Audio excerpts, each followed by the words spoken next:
இதில் எனக்கு ஒன்று தான் வந்து சமீபத்தில் ஒன்று ஞாபகத்துக்கு வருது. ஒரு மாதத்திற்குள் நினைக்கிறேன் முதல்வர் பேசியிருக்காரு.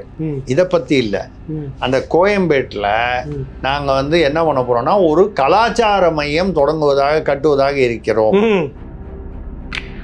ஆமாம், கலாச்சார மையம் யார் வந்து கட்டுறது?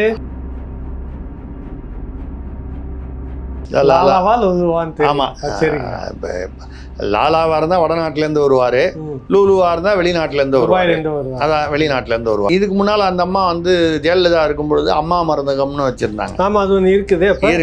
அப்போ நாங்கள் அம்மா மருந்தகம் நாங்கள் நடத்த முடியுமா? அம்மா பேரில் நடத்த முடியுமா?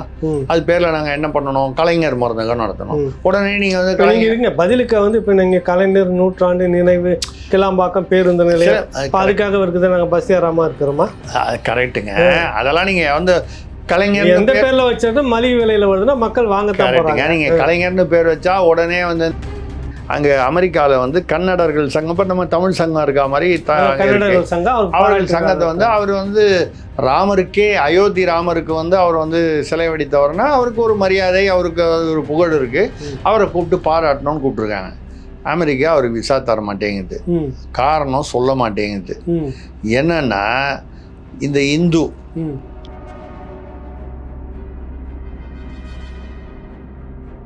ஆனால் ஒன்று என்ன சொல்கிறேன்னா, இதே மாதிரி தான் ஒரு காலத்தில் வந்து 2002 ஒட்டி வந்து குஜராத் முதல்வராக இருந்த மோடி அவர்கள், நரேந்திரதாஸ் மோடி அவர்கள் வந்து அமெரிக்காவுக்கு எதுக்காகவோ வந்து விழாவுக்காக கூப்பிட்டாங்க. அங்கே இதே மாதிரி குஜராத்தி அவங்க சங்கத்தில் அவரை ஏதோ முதல்வர்ன்றதுனால கூப்பிட்டு மரியாதை பண்ணதுக்காக கூப்பிட்டாங்க. விசா மறுக்கப்பட்டது. ஆனால் இன்றைக்கி அந்த அமெரிக்கர்கள் மோடி எங்கே போகிறாரோ பின்னாலேயே தபான்னு ஓடியாராங்க. மோடியை சுற்றி மோடி என்ன சொல்ல போகிறார்? ரஷ்யாவுக்கும் உக்ரைனுக்கும் வந்து போர் சமாதானம் ஏற்படணும்னா அமெரிக்கா வந்து யாரை கேட்க வேண்டியிருக்கு? அடுத்தது வந்து செல்லதுரை மருதூர், தமிழகத்தில் 13 மருத்துவ கல்லூரிகளில் டீன்கள் பதவி காலியாக உள்ளதாமே. டீன்னா அது இன்னும் சரியாக செட் ஆகலை. எதில் செட் ஆகலை? அந்த விஷயத்தில் இங்கே பாருங்க, பார்க்குற நம்ம பார்வையாளர்கள்லாம் அப்பாவிங்க ஒன்றும் தெரியாது. நீங்கள் மொட்டையாக செட் ஆகலைன்னா எதில் செட் ஆகலை அப்படின்னு தெளிவாக நீங்கள் சொன்னீங்கன்னா நல்லா. ஒரு டீனா வர்றதுக்குன்னு சில தகுதிகள் இருக்குது, சில அடிப்படை தகுதிகள் இருக்கும். திராவிட சித்தாந்தம் நாட்டை துண்டாட விரும்புகிறது என்று ஆளுநர் சொன்னதை RS பாரதியிடம் பத்திரிகையாளர்கள் கேட்டதுக்கு எந்த மடையன் சொன்னது என்று RSP பதில் சொல்லியிருக்கிறாரே. திருச்செக்தியாரே என்ன பதில்னு கேட்குறாரு. திராவிட சித்தாந்தம் நாட்டை துண்டாட விரும்புகிறதுன்னு சொன்னார் அவரு.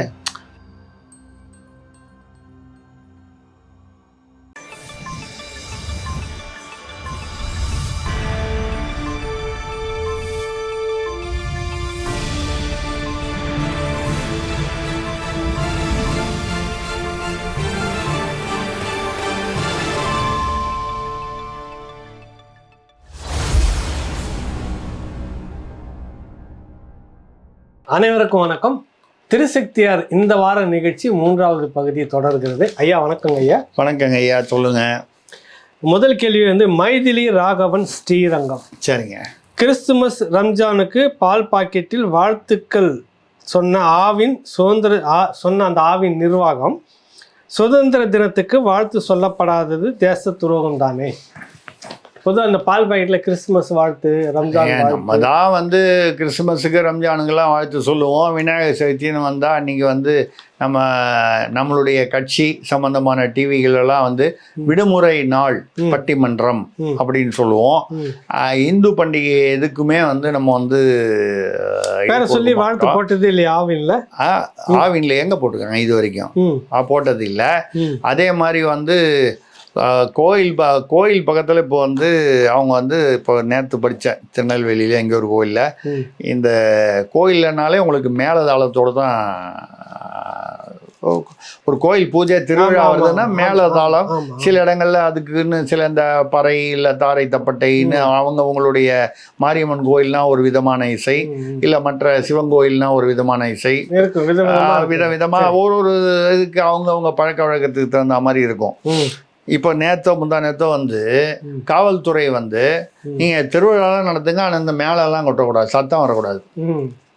மேளம் கொட்டாமல் அந்த நாதஸ்வர இசை இல்லாமல் என்ன திருவிழா? என்ன திருவிழா? இந்த மாதிரி இந்த காவல்துறை கொஞ்சமான யோசனை பண்ண வேணாமா?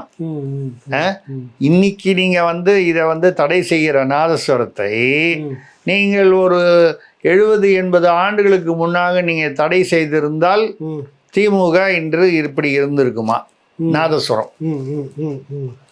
நாதஸ்வரத்தை நீங்க தடை செய்யணும்னு சொல்லி மேளத்தையும், அது பெரிய மேளமோ சின்ன மேளமோ ஏதோ ஒரு மேளம், அந்த மேளத்தை நீங்கள் வந்து தடை செய்திருந்தீர்களானால் அப்பவே திராவிடமே உதித்திருக்காதே தமிழ்நாட்டில். ஆமா. அப்போ நீங்கள் நான் நாதஸ்வரத்தை இப்போ தடை பண்ணுறேன்னு சொல்கிறதுல ஏதாவது அர்த்தம் இருக்கா? ரெண்டாவது, இந்துக்கள் வந்து அவங்க பண்டிகைன்னா அந்த மேளம் நாதஸ்வரம் இது மாதிரி இதெல்லாம் இருக்கும். பக்ரீதும் போது நடு ரோட்டில் வந்து, நான் வந்து இஸ்லாமியர்களுக்கு எதிராக பேசவில்லை, பக்ரீதும் போது நடு ரோட்டில் ஆட்டை வெட்டுறதுக்கு நீங்கள் அனுமதி கொடுக்குறீங்க. கிறிஸ்தவர்கள் அவர்களுடைய ஜபங்களை வந்து பண்ணுறதுக்கு நீங்கள் சத்தம் போட்டு அதை பண்ணுவதற்கு வந்து அல்லுலேயான்னு அவங்க சத்தம் போட்டு பண்ணுவீங்க. நீங்கள் மேலமே கொட்டாமல் வந்து போகணுன்னா, இப்போ கிறிஸ்டியன்ஸ் கூட பார்க்கும்போது பார்த்தீங்கன்னா அந்த இயேசு இல்லை கன்னிமேரி மாதான்னு வரும்போது அந்த பேண்டு மாதிரி வாசிப்பாங்க. அங்கெல்லாம் நீங்கள் ஒன்றும் கேட்கறது இல்லை. அந்த இந்து பண்டிகை அப்படின்னா மட்டும் அந்த இடத்துல வச்சுருவாங்க. அதே மாதிரி தான் இந்த ஆவின் இது வந்து சுதந்திர நாள்ங்கிறது வந்து ஐயா நீங்கள் இந்து விரோத கொள்கை, இந்துக்களுடைய வாக்கு தான் உங்களுக்கு தேவை, ஆனால் இந்துக்கள் தேவையில்லை. இந்துக்கள் உங்களுக்கு தேர்தலுக்கு முன்னால் வரை விரோதிகள், தேர்தலும் போது சேர்த்துப்பீங்க நீங்க. அப்ப அந்த முட்டாள்தனத்திற்கு நீங்க வந்து இவர்களை குறை சொல்லி பிரயோஜனம் இல்லை, இந்துக்களைத்தான் குறை சொல்ல வேண்டும். சரி, நீங்க இந்த அரசுக்கு எதிராகவே இந்த மாதிரி எல்லாம் சொல்லி பிரிச்சு பேசிட்டே இருக்கிறீங்க. நான் குற்றச்சாட்டு வைக்கிறேன். எது ஏன்னு கேளுங்க. நாங்க முத்தமிழ் முருகனுக்கு மாநாடே நடத்துறோம், பிரம்மாண்டமான விழா. இதை விட ஒண்ணு என்ன செய்யணும்? நாங்க இன்னைக்கு நாங்கெல்லாம் வந்து யார் தெரியுமா? நாங்க கடவுள் மறுப்பாளர், அந்த பாசறையிலிருந்து வந்தவர்கள். ஆனாலும் வந்து தம் மக்களுடைய கோரிக்கை இந்துக்கள்ன்றதுக்காக வேண்டி இப்ப நாங்க இந்துவாக மாறிட்டு இருக்கிறோம். முத்தமிழ் முருகனுக்கு மாநாடு பிரம்மாண்டமாக லட்சக்கணக்கில் திரட்டுறோம். நீங்க வந்து ஆட்களை திரட்டுறோம். இல்ல எனக்கு இப்போ நீங்க சொல்லும்போது ஒரு இயல்பான ஒரு கவலை உருவாகுது. நீங்க இவங்க வந்து நாங்கள் கடவுள் மறுப்பாளர்கள், நாங்க வந்து முருகனுக்கு மாநாடு நடத்துறோம்னு. ஏற்கனவே முருகன் வந்து நம்ம புராணத்தைப்படி சொல்கிறோம். இந்த நாரதர் மாம்பழத்தை கொண்டாந்து கொடுத்த போது, சிவனு பார்வதிகிட்ட கொண்டாந்து கொடுத்த போது, இது யாருக்கு மாம்பழம்னா பிள்ளையாருக்கும் முருகருக்கும் ஒரு போட்டி வந்து அவர் முருகர் வந்து மயில் மேலே ஏறி அவர் பாட்டில் ஸ்பீடு இது மாதிரி ஸ்விக்கி ஜொமேட்டோ மாதிரி ஸ்பீடாக போயிட்டார். அவர் ஒரு ரவுண்டு போயிட்டு வந்துட்டு நான் வந்து உலகத்தை சுற்றிட்டு வந்துட்டேன்னாரு. பிள்ளையார் கில்லேடி. அவர் பிள்ளையார் என்ன பண்ணார்? திராவிடத்தனமாக யோசனை பண்ணார். இல்லை அவருக்கு மூஞ்சி ஒரு வாகனம். இது என்னைக்கு வந்து நம்ம வந்து போய் உலகத்தை சுற்றி வருது. அவருக்கு மயில் சும்மா பறந்து போயிடுச்சு. இவர் என்ன பண்ணாரு? கொஞ்சம் திராவிடத்தனமாக யோசனை பண்ணி டக்குன்னு என்ன பண்ணாரு? அப்படியே அம்மா அப்பாவை சுற்றிட்டு வந்துட்டு அம்மா அப்பா தான் உலகம்ட்டாங்க. ஐயோ, நம்ம குழந்தை அம்மா அப்பா தான் உலகம்னு சொல்லிச்சேன்னு மாம்பழத்தை அவர்கிட்ட கொடுத்துட்டாங்க.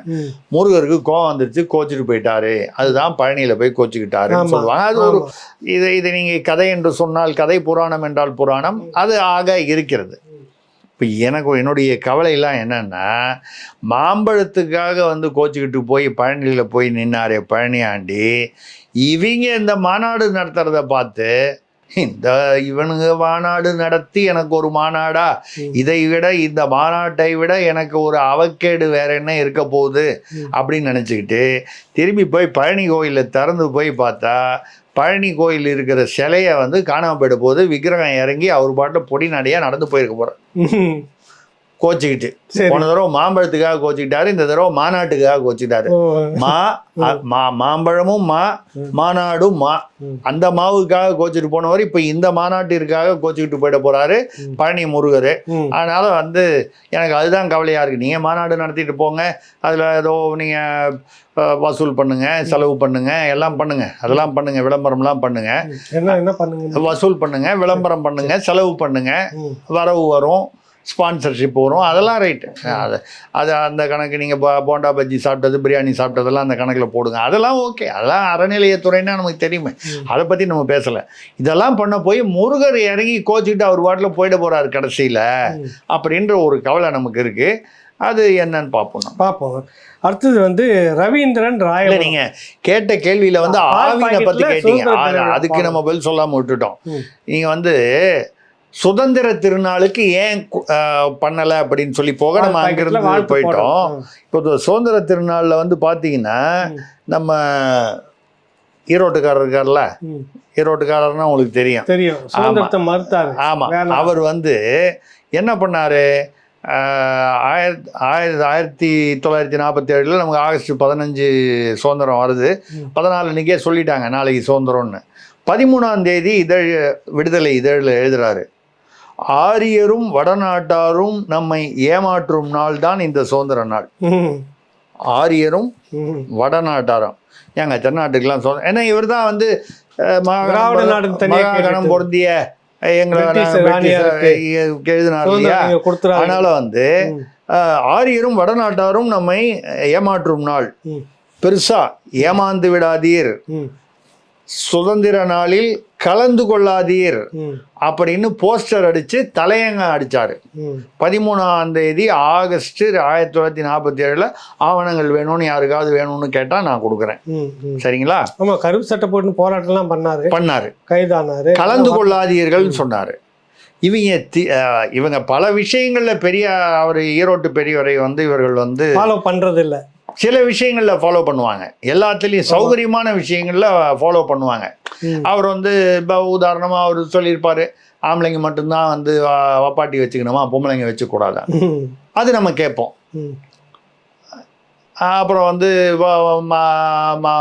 அப்பா வந்து மகளை புணரக்கூடாதா, மகள் வந்து அப்பா அந்த தாயுடனோ இல்லை மகளுடனோ வந்து ஒரு ஆண் வந்து உறவு கொண்டால், உடல் உறவு கொண்டால் அதில் தவறில்லை, காம இச்சையினால் வருவது இப்படின்னு நிறைய வந்து. அப்புறம் வந்து இந்த ஜாதி சேர்ந்தவர்கள் வந்து ரவிக்கப்படுறதுனால தான் விலையேறி போச்சு, இந்த மாதிரி விஷயங்கள்லாம் நாங்கள் ஃபாலோ பண்ணுவோம். அவர் உண்மையான சமூக நீதி சொல்லியிருக்காரு, நம்ம வந்து அவரை வந்து மறுக்கல. அந்த உண்மையான இதுல வந்து என்னன்னா இது எல்லாத்தையும் விட்டு இதை மட்டும் எடுத்துக்கிட்டாங்க, அவர் சுதந்திரம் வேணான்றதை அதை ஃபாலோ பண்றாங்களா, அதுதான் சொல்றேன். அதாவது அவர் சொன்ன நெகட்டிவ் விஷயம் எல்லாத்தையும் 21ஆம் பக்கம் உட்பட, 21ஆம் பக்கம்னா உங்களுக்கு தெரியும், அதுக்கு மேலே நான் பேச முடியாது.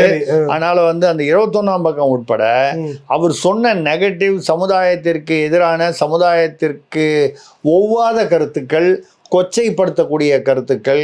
அப்புறம் அதே மாதிரி அவர் சொன்னார், பார்ப்பானை வந்து மலம் என்று சொன்னால் முஸ்லீம்களை இழுத்து பூசிக்கொள்கிறீர்களே, அவர்கள் சாக்கடைன்னு சொன்னார். இந்த மாதிரி இதெல்லாம் சொல்லியிருக்காரு அவர். இப்போ நெகட்டிவான விஷயங்கள், இவங்களுக்கு வந்து சௌகரியமான விஷயங்களை வப்பாட்டி வச்சுக்கலான்னு சொன்னாரா, வச்சுக்கலாம், அது ஓகே, வப்பாட்டன்னு வச்சுக்கலாம் சொன்னார், அதுவும் நல்லாயிருக்கு அப்படின்னு. இவங்களுக்கு சௌகரியமான விஷயங்கள்லாம் வந்து இவங்க வந்து அதை எடுத்துப்பாங்க. சமூக நீதியாக அவர் சொன்ன பல விஷயங்களை வந்து அவர் என்ன சொன்னார், இந்தி திணிப்பு வந்து அவர் சொன்னார், ஏன் இந்தி படித்தா என்னன்னு கேட்டார். இந்தி திணிப்பு என்று பேசுவோம்லாம் மடையன்னு சொன்னார் அவர். தமிழை படித்து என்ன பண்ணுறது, பச்சையாக இன்னும் கொஞ்சம் என்னை விட கொச்சையாக பேசினார். அவர் சொல்ல முடியல. தமிழை படித்து என்ன அப்படின்ற வேறு மாதிரி ஒரு வார்த்தை சொன்னார். படித்து என்ன பண்ணுறது, பிரயோஜனம்னு ஆங்கிலம் படிக்கணுன்றதுக்காக சொன்னார். அதெல்லாம் வந்து சௌரியமாக எது வேணுமோ அதை எடுத்துப்பாங்க, எது வேண்டாமோ அதை விட்டுடுவாங்க.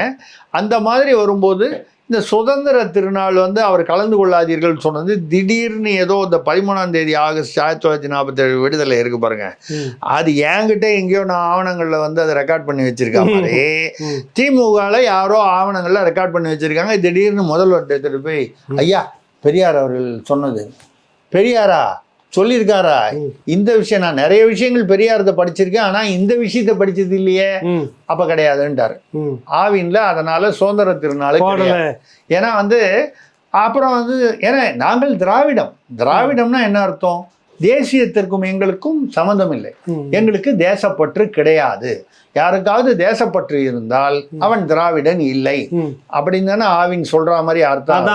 அதான அர்த்தம்.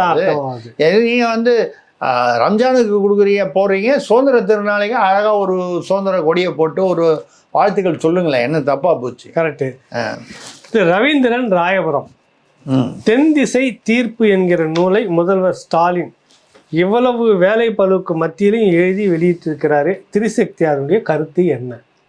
நான் அந்த புத்தகத்தை படிக்கலைங்க. சரி, அது தென் திசை தீர்ப்புன்னா அது என்ன அரசியல் புத்தகமா இல்லை வேற என்ன சரித்திரமா? 40க்கு 40 சொல்லையா அப்படியே கொடுத்துருக்குது. இதுதான் தென் திசையினுடைய தீர்ப்பு இந்த பாஜக அரசுக்கு. ஓ, அந்த அரசியல், அதான் அரசியல் தான் அப்போ நீங்க சொல்றது. ஏன்னா எனக்கு தெரியல, அதனால அரசியல் விஷயம் தான் எழுதியிருக்காரு. திமுகவுடைய சாதனை வெற்றியை பத்தி எழுதியிருக்காருன்னு நினைக்கிறேன். நம்ம வந்து முதல்வர் இவ்வளவு பணி சுமைகளுக்கு இடையிலும் வந்து இப்படி ஒரு தமிழில் ஒரு புத்தகம் எழுதியிருக்காரு. ஏன்னா அவருடைய வயது, ஏன்னா பல சமயங்களில் அவர் மேடையில் பேசும்போது அவருடைய வயதும் உடல் நலமும் நமக்கு நல்லாவே புரியுது. அப்படிப்பட்டவர் வந்து உட்கார்ந்து தமிழில் வந்து ஒரு புஸ்தகம் எழுதி அதை வெளியிட்டிருக்காருன்னா நம்ம மிகவும் மிகவும் பாராட்ட வேண்டிய விஷயம். எல்லா புகழும் அந்த வேலனுக்கே. எந்த வேலனுக்கு? வேலனுங்க. வேலன் இல்லைங்க. இப்போ இப்போதான் போன கேள்வியில் சொன்னீங்க முருகன் மாநாடு நடத்த போறாங்கன்னு. அந்த முருகனே நேரில் வந்து அவருடைய நாவிலும் பேனாவிலும் அமர்ந்து, முருகன்னா வேலன் தானே. வேலன் யார சொல்லுவோம்? வேலனே உட்கார்ந்து எழுதி இருக்கிறாரு.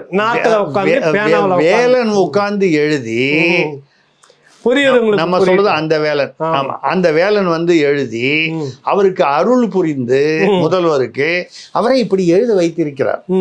எல்லாம் அந்த வேலன் அருள். நல்லது. செல்லதுரை மருதூர் சென்னை கோயம்பேடு பேருந்து நிலைய இடத்தில் மாலை இரவு நேரங்களில் பல அசிங்கங்கள் நடைபெறுகிறதாமே.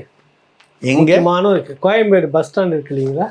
ஆமா, அது இப்போ 90% அங்கிருந்து மாத்திட்டாங்க. ஒரு 10% மட்டும்தான் இருக்கு. அதுவுமே இப்போ கொஞ்சம் கொஞ்சமா அதை காலி பண்ண போறாங்க அப்படின்னு சொல்றாங்க. இதுக்கு முன்னால் அந்த காய்கறி சந்தை இருந்தது, அதை முழுசாக காலி பண்ணிட்டாங்க அங்கேருந்து. இப்போ அது மிகப்பெரிய என்னமோ அங்கே இன்னும் மற்றது பூ மார்க்கெட் இருக்குது, பழ மார்க்கெட்டுக்கெல்லாம் பேச்சுவார்த்தை நடத்திட்டு இருக்காங்க வருது. இப்போ அந்த இடத்துல வந்து சாயந்தர நேரத்தில் அசிங்கங்கள், அந்த இதான் உங்களுக்கு அசிங்கங்கள்லாம் தெரியுமே. அந்த பொம்பளைங்களை தள்ளிட்டு போகிறது, பொண்ணுங்களை தள்ளிட்டு போகிறது, விபச்சாரம், இல்லை அங்கே போய் உட்காந்து கும்பலாக தண்ணி அடிக்கிறது, இன்னும் பிற பலான விஷயங்கள்லாம் நடக்குது அப்படிங்கிறது வெளியில் நிறைய வலைதளங்களில் பத்திரிகைகளில் கூட அதை பற்றி கண்டித்து வந்திருக்கு. இதை வந்து இப்படியே போச்சுன்னா அது சரியில்லைன்னு. இதில் எனக்கு ஒன்று தான் வந்து சமீபத்தில் ஒன்று ஞாபகத்துக்கு வருது. ஒரு மாதத்திற்குள் நினைக்கிறேன் முதல்வர் பேசியிருக்காரு. இதை பற்றி இல்லை, அந்த கோயம்பேட்டில் நாங்கள் வந்து என்ன பண்ண போகிறோம்னா ஒரு கலாச்சார மையம் கட்டுவதாக இருக்கிறோம். ஆமாம், கலாச்சார மையம். யார் வந்து கட்டுறது? அது யாரோ அந்த லாலாவா லூலுவா என்னமோ சொல்கிறாங்க, நமக்கு தெரியல அது யாருன்னு. லாலாவா லூலுவான்னு. ஆமாம், லாலாவாக இருந்தால் வடநாட்டிலேருந்து வருவார், லூலுவாக இருந்தால் வெளிநாட்டிலேருந்து வருவார். அதான் வெளிநாட்டிலேருந்து வருவார். ஸோ ஆக மொத்தம் லாலாவா லூலுவா தெரியல, ஏதோ ஒரு லாலாவோ லூலுவோ வந்து கட்ட போகிறாங்க. அது என்ன கட்ட போகிறாங்க? கலாச்சார மையம். கலாச்சார நிதி மையங்களா?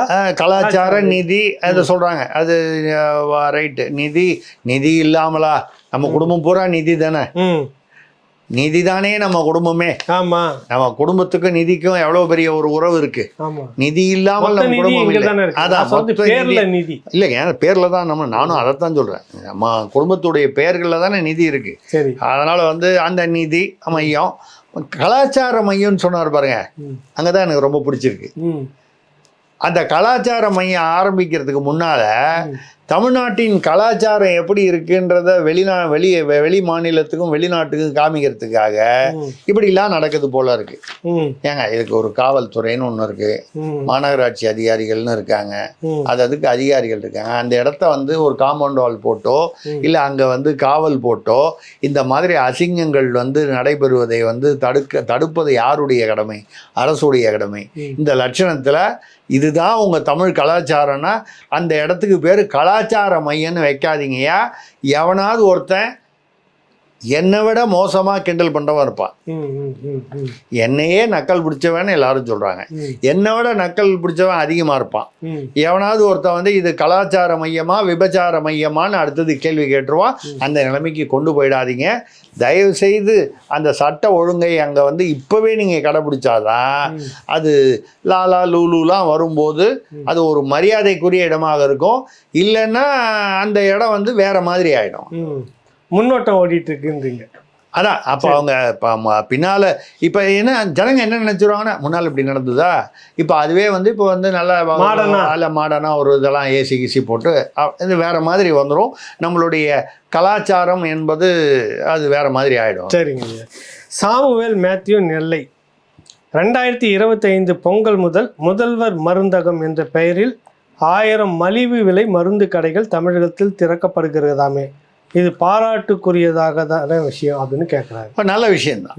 அதாவது மலிவு விலையில் மக்களுக்கு மருந்து. ஏன்னா இப்போ பார்த்தீங்கன்னா எல்லா பிராண்டுலேயுமே பார்த்தீங்கன்னா ஒரு பிராண்டு இப்போ ஒரு நம்ம பேர் சொன்னால் அது தனியார்களை வந்து பாதிக்கக்கூடிய ஒரு விஷயமா இருக்கும். ஒரு எக்ஸ் பிராண்டுன்னு பார்த்தீங்கன்னா அதே மருந்து தலைவலிக்குன்னு ஒரு மருந்துன்னு வச்சுங்க, அது வந்து உங்களுக்கு வந்து ஒரு 10 ரூபா இருக்கும். அதே அந்த கலவை உள்ள மருந்து ஒய் பிராண்டில் வரும்போது 4 ரூபாய்க்கு கிடைக்கும். ஆனால் டாக்டர்லாம் என்ன பண்ணுவாங்க, இந்த 10 ரூபா மருந்து அதுதான் எழுதிட்டு. ஏன்னா அது போச்சுன்னா இந்த ஃபார்மசிலேருந்து அவங்களுக்கு எல்லா டாக்டரையும் நான் சொல்லலை, சில டாக்டர்களுக்கு அது கமிஷன் வாங்காத டாக்டர்களும் இருக்காங்க. அதே மாதிரி உங்களுக்கு லேப் டெஸ்ட்டுன்னா இந்த லேபில் எடுங்க, அங்கே தான் பர்ஃபெக்டாக எடுப்பாங்கன்னு சொல்லுவாங்க. ஏன்னா அங்கேருந்து 25% மாதம் கணக்கு பண்ணி செக்கு வந்துடும். மறுபடியும் நான் சொல்கிறேன், எல்லா மருத்துவர்களையும் சொல்லவில்லை, அந்த தவறு செய்யும் மருத்துவர்கள் இருக்கிறார்கள். இப்போ அந்த மாதிரி வரும்போது அவர் என்ன அம்மா இப்போ இதுக்கு முன்னால் அந்த அம்மா வந்து ஜெயலலிதா இருக்கும் பொழுது அம்மா மருந்தகம்னு வச்சுருந்தாங்க. ஆமாம், அது ஒன்று இருக்குது. அப்போ நாங்கள் அம்மா மருந்தகம் நாங்கள் நடத்த முடியுமா? அம்மா பேரில் நடத்த முடியுமா? அது பேரில் நாங்கள் என்ன பண்ணணும், கலைஞர் மருந்தகம் நடத்தணும். உடனே நீங்கள் வந்து கலைஞருங்க பதிலுக்கு வந்து இப்போ நீங்கள் கலைஞர் நூற்றாண்டு நினைவு கிளாம்பாக்கம் பேருந்து நிலையம் அதுக்காக இருக்குது, நாங்கள் பஸ் ஏறாமல் இருக்கிறோமா? கரெக்டுங்க. அதெல்லாம் நீங்கள் வந்து கலைஞர் எந்த பேர்ல வச்சாலும் மலிவு விலையில வருதுன்னா மக்கள் வாங்கத்தான் போறாங்க. நீங்க கலைஞர்னு பேர் வச்சா உடனே வந்து இந்த ஏகலைவனு திருசக்தி யாரும் சும்மா இருக்க மாட்டாங்க, லொல்லு பண்றாங்க. சரி, அப்ப ரைட், நம்ம அந்த தடவை முதல்வர் மருந்தகம்னு வச்சோம். இப்போ முதல்வர் என்னமோ ஒரு புதல்வன் திட்டம் தமிழக அந்த மாதிரிலாம் நிறைய பேர் வைக்கிறாங்களே புதுசா, அந்த மாதிரி வந்து நீங்க வந்து முதல்வர் மருந்தகம்னு வைக்கிறாங்க. அது நல்ல திட்டம். அதன் மூலமாக மக்களுக்கு வந்து மலிவு விலையில் 1000 கிளைகள் திறப்பதாக நல்ல விஷயம் பேசியிருக்காங்க. எப்படியோ ஒரு மலிவு விலையில மருந்து கிடைக்குது, நாம் பாராட்டுகிறோம். ஆனா இந்த இடத்துல தான் நமக்கு வழக்கம் போல ஒரு சந்தேகம் வருது. என்ன சந்தேகம் உங்களுக்கு? இந்த சந்தேகம் வரலன்னா அப்புறம் நமக்குன்னு ஒரு பேர் இருக்கே, அது என்ன பண்றது? அதாவது மத்திய அரசு வந்து ஜன ஔஷதாலை அப்படின்னு சொல்லி ஏற்கனவே இந்தியா முழுக்க 10,000 கிளைகள் திறந்திருக்கு, சென்னை உட்பட. இதில் வந்து தமிழ்நாட்டில் மட்டும் இதில் 978 980 வந்து ஏற்கனவே மத்திய அரசு திறந்திருக்கு. இங்கே கூட ஆழ்வார்பேட்டில் இருக்குது, தாம்பரத்தில் இருக்குது. நான் 2-3 இடத்துல பார்க்கும்போது கண்ணில் பட்டிருக்கு. அங்கே போனீங்கன்னா வெளியில் ஒரு மருந்து, இப்போ தனியார் மருந்து கடையில் வாங்குகிற அதே மருந்து அந்த ப்ரிஸ்கிரிப்ஷனை காமிச்சிங்கன்னா அந்த மருந்து இல்லை. அந்த மருந்தில் என்ன கெமிக்கல் இருக்கோ வேற பிராண்டு. இப்போ நீங்கள் பான்ஸ் பவுடர் பூசிப்பீங்கன்னா அதுக்கு பதிலாக வேற ஒரு குட்டி கூரா பவுடர், நான் சும்மா ஒரு பவுடர்னு சொல்கிறேன், அது மாதிரி இந்த பிராண்டுக்கு பதிலாக வேற ஒரு பிராண்டு. ஆனால் வந்து அதே கெமிக்கல் காம்போசிஷன் மருந்து, அது இதோடைய உபயோகம் என்னவோ அது 25% தான் விலை. அது வந்து 40 ரூபா விலைன்னா இது வந்து 10 ரூபா விலை. பிராண்டு தான் வேற, மருந்து அதே தான். பட் இதை வந்து யார் முடிவு பண்ணுறது? அந்த ஒவ்வொரு மருந்தகத்துலேயும் ஒரு ஃபார்மசிஸ்ட்டு, அதாவது தகுதி பெற்ற அதுக்கான லைசன்ஸ் பெற்ற ஃபார்மசிஸ்ட்டு, சில இடங்களில் வந்து ஒரு டாக்டரும் வந்து மருத்துவரும் மருத்துவர் ஒருத்தரையும் பணியமர்த்துறார்கள். ஏன்னா வந்து இந்த மருந்துக்கு பதிலாக வேற ஒரு தப்பான மருந்து கொடுத்துட்டு சிக்கலாயிடக்கூடாது. இல்லை, அவங்க கொடுக்கும்போது இந்த மருந்துக்கு பதிலாக இந்த மருந்து அப்படிங்கிறது எழுதி கையெழுத்து போட்டு கொடுக்குறாங்க. பொறுப்பு இருக்கணும், இல்லை அக்கௌண்டபிலிட்டி. ஆனால் இது ஏற்கனவே மொத்தம் இந்தியா முழுக்க 10,000 கிளைகள், அதில் சுமார் 1000 கிளைகள் வந்து தமிழ்நாட்டில். இப்போ உங்களுக்கு ஒரு சுவாரஸ்யமான விஷயம் சொல்ல போகிறேன். இப்போ தான் வந்து போன மாதம் வந்து நிதியமைச்சர் இந்த பட்ஜெட்டை பற்றி பேசுனாங்க இல்லையா, பட்ஜெட்டு இந்த வகைரா வரிசையாக பேசும்போது இதே இந்த ஜன் ஔஷத் ஏற்கனவே 10,000 இருக்கு. இந்த வருட கடைசிக்குள் 2024 கடைசிக்குள் இன்னொரு 10,000 நாங்கள் திறப்பதாக இருக்கிறோம் அப்படின்னு அறிவிச்சாங்க. சரிங்க. ஏற்கனவே உள்ள 10,000ல் இத்தனை மாநிலங்களில் தமிழ்நாட்டில் 1000. தமிழ்நாடு வஞ்சிக்கப்படுகிறோம், எங்களை வந்து தமிழ்நாட்டை வந்து வித்தியாசமாக ஒரு கண்ணில் சுண்ணாம்பு ஒரு கண்ணில் வெண்ணெய்னாங்க. மொத்தம் எவ்வளோ 34 மாநிலம், எத்தனையோ மாநிலங்கள் இருக்குது. இதில் வந்து மிகப்பெரிய மாநிலங்கள்னு எடுத்துக்கிட்டிங்கன்னா நம்மளோட பெரிய மகாராஷ்டிரா, உத்தரப்பிரதேஷ் இதெல்லாம் இருக்குது. இதெல்லாம் தாண்டி இங்கே 1000. உத்தரப்பிரதேசத்தில் 1400, மகாராஷ்டிராவில் 1000, ஒரு சுமாராக சொல்கிறேன். இப்போ தமிழ்நாட்டில் 1000 இருக்காங்க. இப்போ இன்னொரு 10,000 ஆரம்பிக்கிறேன்றாங்க. அப்போ தமிழ்நாட்டில் அதே விகிதத்தில் பார்த்தீங்கன்னா இன்னொரு 1000 வரலாம். சரி சரி. ஏற்கனவே உள்ள 10,000ல் 1000 வரும்பொழுது இன்னொரு 10,000ல் ஒரு 1000 வரலாம். சரி. டிசம்பர் கடைசிக்குள்ள வரும்னு சொல்லியிருக்காங்க. இவங்க பொங்கல்லேருந்து ஆரம்பிக்கிறேங்கிறாங்க. இப்போ நமக்கு சந்தேகம் என்ன வருதுன்னா, அதே வழக்கமான ஸ்டிக்கர் தானா இல்லை இது வேற தனி புதுசாவா? இப்போ சப்போஸ் வந்து ஜன ஔஷத் அவங்க புதிதாக மத்திய அரசு வந்து அதுதான் இதில் வந்து ஏன் அந்த சந்தேகம் வருது நீங்கள் கேட்பீங்க. உங்களுக்கு திமுக அரசுனாலே உங்களுக்கு சந்தேகம் வருது விமர்சனம் அப்படின்னு சொல்லி என்ன மாதிரி ஒரு கிட்டத்தட்ட வந்து PS வீரப்பா எம்என் நம்பியார் மாதிரி நீங்கள் பார்க்குறீங்க. தயவு பண்ணி அப்படி பார்க்காதீங்க. சரி சரிங்களா? ஏன் அந்த சந்தேகம் வருது அப்படின்னு சொன்னால், இந்த 1000 வந்து 10,000 திறக்கிறாங்கல்ல இந்தியா பொறுக்க, இந்த 10,000 வந்து எப்படி திறக்கிறாங்கன்னா, அந்தந்த மாநில அரசுகள் அல்லது தனியார்கள், வியாபாரிகள் அல்லது ஃபார்மசிஸ்டுகள், அதாவது மருந்தாளுநர்கள்னு சொல்கிறவங்க, இவர்களுக்கெல்லாம் முன்னுரிமை கொடுத்து அவர்கள் விண்ணப்பித்தால் அதை பரிசீலித்து எல்லாரும் வந்து என் ஏரியாவில் ஓப்பன் பண்ணி என் ஏரியாவில் ஓப்பன் பண்ணுமா. அப்போது யார் யாருக்கு முன்னுரிமை? அந்தந்த மாநில அரசுகள், மருந்தாளுநர்கள், ஏன்னா அவன் பொறுப்பேற்றுப்பான், ஃபார்மசிஸ்ட் லைசன்ஸ் வச்சுருப்பான். அப்புறம் என்டர்பிரனர்ஸ், அதாவது தனியார்கள், வியாபாரிகள், அது ஒரு மூலதனமாக போட்டு ஒரு நல்ல காரியம் செய்யும். இப்படி இளைஞர்கள், பெண்கள், இப்படி ஏன்னா அவங்களுக்கெல்லாம் முன்னேற்றணும்னு ஒரு வரிசையாக ஒரு சில முன்னுரிமைகள் போட்டு இவங்கெல்லாம் வந்து விண்ணப்பிக்க வேண்டும். இதை மத்திய அரசு வந்து என்ன செய்யும்? அவங்களுக்கான அந்த மானியத்தையும் உதவியையும் அதை கட்டமைப்பையும் அது வந்து கொடுக்கும். நடத்திக்க வேண்டியது அந்த யார் அதை ஏற்று நடத்துகிறார்களோ அவர்களுடைய பொறுப்பு. டே டு டே தினமும் நடத்த வேண்டியது. ஆனால் அதற்கான மூலதனம், அதற்கான கட்டமைப்பு, அதற்கான மருந்து சப்ளைக்கெல்லாம் ஏற்பாடு யார்? மத்திய அரசு இப்படின்னு அறிவிச்சிருக்காங்க. இதை படித்தோம் பாருங்க. மாநில அரசுகள் அல்லது அப்படின்னு வரும்போது மாநில அரசு முன்னுரிமைன்னு வரும்போது நம்ம ஆட்கள் அதுதான் இது செந்தில் வாழைப்பழமோன்னு எனக்கு ஒரு டவுட்டு. இதை தாண்டி அந்த ஜன் ஔஷதி இல்லாமல் புதிதாக ஒரு 1000 மாநில அரசுடைய நிதியிலிருந்து நேரடியாக செய்தால் பாராட்டக்கூடிய விஷயம். சரி. மயூரநாதன் திருவெற்றியூர் அயோத்தி கோயிலில் ராமர் சிலை வடித்த சிற்பியான அருண் யோகி அவர்களுக்கு வந்து யோகிராஜ் அவர் அமெரிக்கா விசா வழங்க மறுத்துள்ளது. அதை பற்றி என்ன சொல்றாங்க? அதாவது அவர் வந்து ஒரு கலைஞர்னா சிற்பி, கல்லில் சிலை வடிப்பவர், அதுவும் கடவுள் சிலை வடிப்ப. சில பேர் ஸ்பெஷலிஸ்டா இருப்பாங்க கடவுள் சிலை, அதுக்குன்னே சில பேர் அதுக்குன்னே ஒரு அதை அர்ப்பணித்து கொண்டு. இவர் கர்நாடகாவை சேர்ந்தவர். இவருக்கு வந்து அங்கே அமெரிக்காவில் வந்து கன்னடர்கள் சங்கம், இப்போ நம்ம தமிழ் சங்கம் இருக்கா மாதிரி அவர்கள் சங்கத்தை வந்து அவர் வந்து ராமருக்கே, அயோத்தி ராமருக்கு வந்து அவர் வந்து சிலை வடித்தவர்னா அவருக்கு ஒரு மரியாதை, அவருக்கு ஒரு புகழ் இருக்குது. அவரை கூப்பிட்டு பாராட்டணும்னு கூப்பிட்டுருக்காங்க. அமெரிக்கா அவருக்கு விசா தர மாட்டேங்குது. காரணம் சொல்ல மாட்டேங்குது. என்னன்னா, இந்த இந்தியாவிலேருந்து வர்றது மட்டும், இந்தியாவிலேருந்து வர எல்லாருக்குமே விசா மறுக்கிறாங்க, நம்ம சொல்லலை, எத்தனையோ பேர் கொடுக்குறாங்க. ஆனால் இவருக்கு மறுப்பதற்கு இவர் ஒன்றும் தீவிரவாதி இல்லை, இவர் ஒன்றும் கம்யூனிஸ்ட்வாதி. கோயிலை கட்டுற ராமர் பிரதமர் அங்கே நீங்கள் கூப்பிடுறீங்க, பாராட்டு விழா அது இதுன்னு கலந்துக்கிறாரு, இப்போ சிற்பி கலந்துக்க கூடாதா அப்படின்ற சிற்பி? அதுவும் அவர் கன்னடர்கள் மாநாடு, அவர் போகிறாரு, அவருக்கு பாராட்டுறாங்க, போகிறாரு, அவங்களுக்கு ஏதோ மரியாதை பண்ணாங்க, அவர் 4 நாள் இருக்க போகிறாரு, வரப்போகிறாரு. அவருக்கு வந்து விசாவை மறுத்துகிறார்கள். வழக்கமாக அந்த விசா மறுக்கும்போது காரணம் சொல்ல மாட்டாங்க. அவங்க எப்பவுமே சொல்ல மாட்டாங்க. இது என்ன காரணம்னு தெரியல. அதாவது அப்ளிகேஷனில் மிஸ்டேக் இருந்தால் அதை குறிப்பிட்டு சொல்லுவாங்க. அது இல்லாமல் வேறு சில இந்த அரசியல் தொடர்பான இந்த மாதிரி காரணங்களாக இருந்தாலும் சொல்ல மாட்டார்கள். எப்போ இவங்க சொல்லலையோ இந்த அப்ளிகேஷனில் ஒரு சில பேர் நீங்கள் எலிஜிபிள் இல்லை, பாஸ்போர்ட் இன்னும் 6 மாதம் இல்லைன்னா அதை தெளிவாக சொல்லிடுவாங்க, இதை சரி பண்ணிக்கிட்டு வாங்கன்னு. அப்படி சொல்லாமல் மறுத்திருக்கிறார்கள். அவர் காரணம் கேட்டபோதும் அவர்கள் சொல்ல மறுத்திருக்கிறார்கள். அப்போது ராமர் சிலையை கொண்டு வந்தால் அவங்களுக்கு என்ன வந்துச்சு? இந்தியாவுக்குள்ள ராமர் சிலையை வைக்கிறாரு, சொல்ல முடியாது நாளைக்கு அவர் இயேசு சிலை கூட வடிக்கலாம், வேற ஒரு மதர் தெரசா சிலையை கூட அவர் ஒரு சிற்பிங்கும் போது எதனாலும் செய்யலாம், அது அவருடைய இஷ்டம், அவருக்கு வரக்கூடிய தொழிலுடைய அமைப்பை பொறுத்து இருக்குது.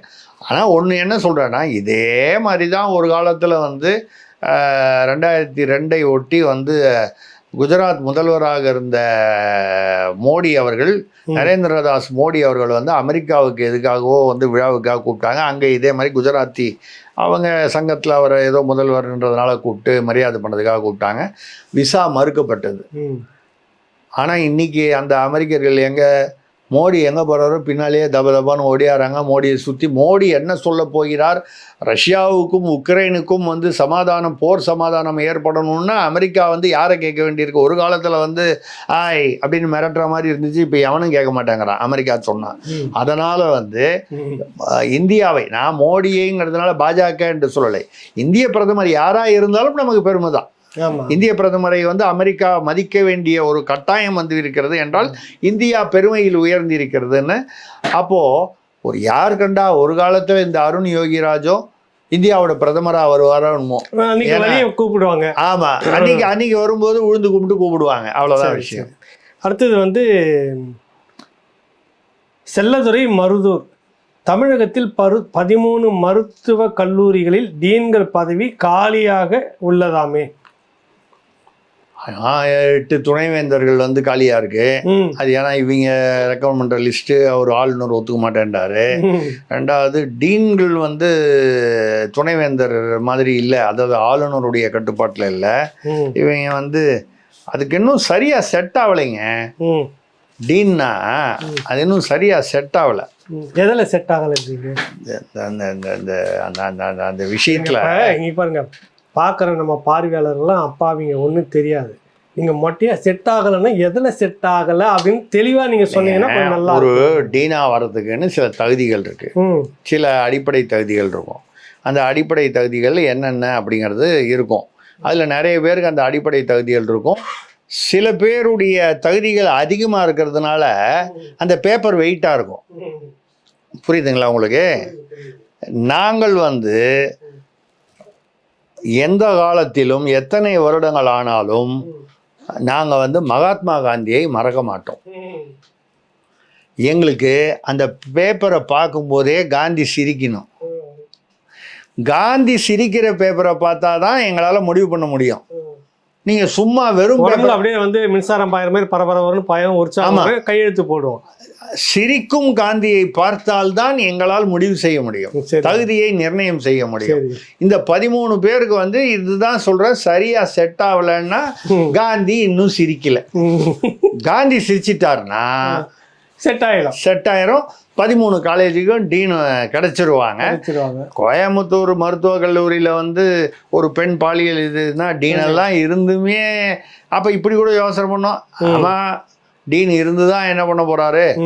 கோயம்புத்தூர் மருத்துவ காலேஜில் டீன் இருக்காரு. இப்போ என்ன நடந்துச்சு? அங்கே அவர் நிர்வாகம் பண்ணி கிழிச்சிட்டாரா? ஒரு பெண்ணுக்கு பாலியல் வன்முறை நடக்க இருந்தது அவர் அதை சரியாக நிர்வாகம் பண்ணாமல் இருக்காரு. அப்போ 13 டீன் இப்படி நம்ம ஒரு குடிமகனாக நினச்சி பார்த்தா சரி, அந்த சம்பளம் அட்லீஸ்ட் அரசாங்கத்துக்கு மிச்சம், வரி பணம் அரசாங்கத்துக்கு மிச்சம்னு நினைக்க வேண்டியது தான். ஏன்னா ஆனால் ஒன்று, என்று காந்தி சிரிப்பது என்று முடிவு செய்கிறாரோ அன்னைக்கு எல்லா பிரச்சனையும் முடிஞ்சிடும், அன்னைக்கு அது செட் ஆகிடும். நல்லதுங்க. கந்தவேல் திருவாரூர்லேருந்து கேட்குறாரு, திராவிட சித்தாந்தம் நாட்டை துண்டாட விரும்புகிறது என்று ஆளுநர் சொன்னதை RS பாரதியிடம் பத்திரிகையாளர்கள் கேட்டதுக்கு எந்த மடையன் சொன்னது என்று RSB பதில் சொல்லியிருக்கிறாரு. திருச்சக்தியார் என்ன பதில்னு கேட்குறாரு. திராவிட சித்தாந்தம் நாட்டை துண்டாட விரும்புகிறதுன்னு சொன்னார் அவரு. அவருடைய கருத்து. நம்ம வந்து அவருடைய கருத்து சரியா இல்லையான்னு சொல்றதை விட அது அவருடைய கருத்து. சில விஷயங்களில் இவர்கள் வந்து ஏதோ வந்து தமிழ்நாடு வந்து யாரோ ஒரு எம்எல்ஏ ஒருத்தர் பேசலையா, எல்லா குழந்தைங்களுக்கும் நீங்கள் ஒரு வீட்டில் வந்து சமமாக பிரித்து கொடுக்கணும், நம்ம கூட கேட்டோம். அப்போ சாதி ஒதுக்கீடுன்னு அப்போ வேண்டாமா? எல்லா குழந்தைகளுக்கும் ஒரே மாதிரி கொடுக்கணும்னா பலவீனமான குழந்தைக்கு அதிகமாக சத்து உணவு கொடுக்க வேண்டாமா? அதெல்லாம் பேசணும் இல்லையா? அது வந்து ஒரு திமுக எம்எல்ஏ தான் பேசினார், ஒரு முன்னாள் எம்எல்ஏ ஒருத்தர் பேசினார். இப்போ இதை மாதிரி சில பேச்சுகளை வைத்து அவர் பேசியிருக்கலாம். இப்போ நம்ம அதை வைத்து நம்ம வந்து கேள்வியில் யாரோ நேயர் கேட்டாரு, நம்ம பதில் சொன்னோம். இதே மாதிரி ஆளுநருக்கு தகவல் வந்து இந்த மாதிரிலாம் பேசுகிறாங்கன்னா அது வந்து அப்போ நாங்கள் அந்த வீட்டை விட்டு வெளியேற வேண்டி வரும் அப்படின்னு ஒரு எம்எல்ஏ, திமுக எம்எல்ஏ பேசினார். அவர் பேசினது முக்கியம் இல்லை, பேசியவரை இது திமுக தலைமை வந்து கண்டிக்க இல்லை. மறுநாளே என்ன சொல்லியிருக்கணும், அவர் அப்படி பேசியது தவறு, இது எங்களுக்கு ஏற்புடையதல்ல. அவர் பேரில் நீங்கள் ஆக்ஷன், அவர் முன்னாள் எம்எல்ஏ இருந்துதான் என்ன பண்ண போறாரு, அது வேற விட்டுருங்க. அவர் பேசியது தவறு, அது ஏற்கத்தக்கதில்லை, இது கண்டிக்கத்தக்கது அப்படின்னு ஒரு ஸ்டேட்மெண்ட் முதல்வரோ அல்லது ஒரு மூத்த அமைச்சர் யாராவதோ சொல்லியிருக்கணும். எதுவும் இல்லை. அப்போ என்ன அர்த்தம், அவர் பேசியது உங்களுக்கு ஏற்புடையதுன்னு. அப்போ ஆளுநர் பேசுறதுல என்ன தப்பு இருக்கு? அப்போ அவருடைய கருத்துக்கு வந்து காரணம் வந்து அவர் இல்லை, வேண்டுமென்றே விமர்சனம் செய்கிறார் என்று சொல்ல முடியாது. இந்த பக்கத்தில் வந்து நாங்கள் நாட்டை விட்டு பிரிந்து விடுவோம், அடைந்தால் திராவிட நாடு இல்லையேல் சுடுகாடுன்னு பேசினவங்க தானே. அதனால வந்து இப்போ ஒருத்தர் இப்பவும் அப்படிதான் பேசுறாரு அப்படின்னா அவருடைய கருத்து நாட்டை துண்டாட நினைக்கிறார்கள் அப்படின்னு அவர் பேசியிருக்காரு. இவருக்கு தெரியாதா ஆர்எஸ் பாரதிக்கு யார் பேசுனாங்கன்னு? பத்திரிகையாளர்கள் கேட்கும்போது எந்த மடையன் அப்படி சொன்னான் அப்படின்னு கேட்கிறாரு. டீ பார்ட்டி வச்சாரு, அந்த மடையன் டீ பார்ட்டி வச்சாரு அவர் தான். ஆமா உங்களுக்கு தேநீர் விருந்து கொடுத்து நீங்க வந்து முதல்ல வரமாட்டேன்னு நாங்க இதை புறக்கணிப்போம்னு சொன்னோமே, உங்களை புறக்கணித்து முதல்வர் மட்டும் போயிட்டு வந்தார்ல, அந்த ஆளுநர் தான். அப்போ நமக்கு இப்படியே கேள்வி கேட்டே பழக்கமாயிடுச்சு பாருங்க. அப்போ ஆர்எஸ் பாரதி என்ன சொல்றாரு, ஒரு கால் இந்த கோவத்துல சொல்றாரோ, இவர் டீ பார்ட்டிக்கு போக வேணான்னு சொல்லி இதை தாண்டி முதல்வர் அங்க போனதுல உள்ள கோவத்தை இப்படி வெளிப்படுத்துகிறாரோ? இல்ல, இது வந்து அதுக்கு முன்னாடி டீ பார்ட்டிக்கு முன்னாடி சொல்லியிருக்கிறது, அதுக்கு முன்னாலேயே சொல்லிட்டாரா தெரியல. அது எதை வச்சுன்னா ஒரு கால் வந்து முதல்வரை வந்து இல்லை, ஏன்னா அப்புறம் பேசியிருந்தா நம்ம வேற மாதிரி திங்க் பண்ணலாம். ஒரு கால் முதல்வர் வந்து கூப்பிட்டதை வந்து அவர் வந்து எந்த மடையன் முதல்வரை வந்து தேநீருக்கு கூப்பிட்டான்னு ஒரு அர்த்தத்தில் சொல்கிறாரா அப்படின்லாம் நினைக்கலாம் நம்ம. ஆனால் ஆர்எஸ் பாரதி வந்து அவருக்கு மடையன் அப்படின்னா என்னன்னு அவருக்கு பாவம் தமிழ் தெரியலன்னு நினைக்கிறேன். மடையனுக்கு இன்னொரு அர்த்தமும் இருக்குது. முட்டாள்னு ஒரு அர்த்தம் பொதுவாக நினைக்கக்கூடிய புழக்கத்தில் உள்ளது. மடையன் என்றால் சமைப்பவர், உணவு தயாரிப்பவர் என்று பொருள். அதனால்தான் கோயில் எல்லாம் பார்த்தீங்கன்னா மடப்பள்ளி அப்படின்னு சொல்லுவாங்க. மடப்பள்ளி மடப்பள்ளினா அது மடம் என்பது, அது மடம்லேருந்து வருது. இந்த மடம் வந்து ஏன் மடம்னு வந்துச்சுன்னு போட்டிங்கன்னா எல்லாருக்கும் வந்து சாப்பாடு போடுற இடம், ஒரு ஆசிரமம்னு சொல்ற மாதிரி. அதிலிருந்து வந்த வார்த்தை தான் மடையன். ஒரு கால் அவர் வந்து ரொம்ப இலக்கணம் அதிகமாக படித்து அதனால எந்த மடையன் சொன்னது அப்படின்னா, எந்த ஒரு சமைக்கிறவர்னா வந்து உணவு சமைப்பவர் தான் இல்லை. தமிழ்நாட்டிற்கு வந்து ஒரு முக்கியமான விஷயம்னா ஏதாவது வாங்கி கொடுக்கணும்னா ஆளுநர் மூலமாக தானே பண்ணாங்க. ஒரு மசோதா வந்து அப்ரூவல் பண்ணணும்னா யார், ஆளுநர் தானே பண்ண வேண்டியிருக்கு. அந்த வகையில் ஆக்குபவர், ஆக்கம், அந்த ஆக்குபவர் அப்படிங்கிற இதில் மடையன்னு சொல்லியிருப்பாரு. அப்படி இல்லாமல் வேற அர்த்தத்தில் அவர் சொல்லியிருந்தார்னா அதுக்கு நம்மளுடைய பதில் வந்து ஆர்எஸ்பி தனமாக பேசுகிறார், அவ்வளோதான். அதுக்கு ஆர்எஸ்பி தனமாக சொன்ன மாதிரி அதான் ஆர்எஸ்பி தனமாக அவருக்கு தெரியாதா, அவர் தான் பேசணும். ஆமாம், ஆர்எஸ்பி தனமாக பேசுகிறார் என்று வைத்துக் கொள்ளலாம். நல்லதுங்க ஐயா. இந்த நிகழ்ச்சி இந்த வாரம் இந்த 3 பகுதியிலும் நிறைய விஷயங்களை வந்து நம்ம நாசுக்காக சில பேரை புரிய வச்சுக்கணும், சிலது வந்து விலக்கி இருக்கீங்க. தொடர்ச்சியாக நம்ம சந்திப்போம் ஐயா. வணக்கம், நன்றி. வணக்கம்.